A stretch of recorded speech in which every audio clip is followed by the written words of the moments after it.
ticket stationnement, c'est ce qu'on appelle l'eurodateur. Certaines communes choisissent, décident d'imposer un stationnement payant en centre-ville. Voilà, c'est une liberté qui revient à l'autonomie communale, donc à chacun de décider dans sa commune ce qu'il doit ou pas faire en l'occurrence.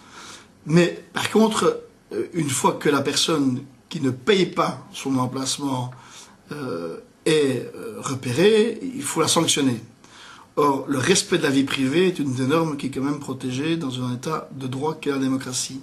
Et ces personnes ne peuvent être identifiées que parce que on recherche l'information de l'immatriculation, de la plaque immatriculée auprès du registre national des immatriculations.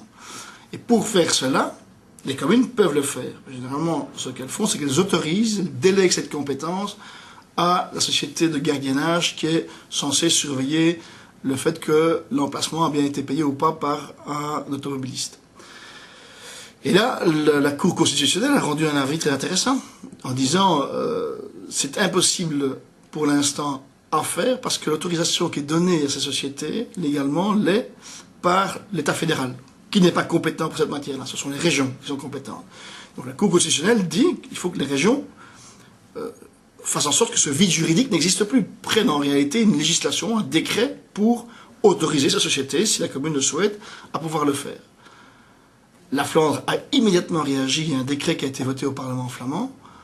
Nous, en Wallonie, le ministre considère qu'il n'a pas à légiférer parce que l'autonomie communale suffirait. Je dis qu'il se trompe, qu'il ouvre la porte à de nombreux contentieux, puisque légitimement, les automobilistes qui ne payent pas pourront contester devant les tribunaux.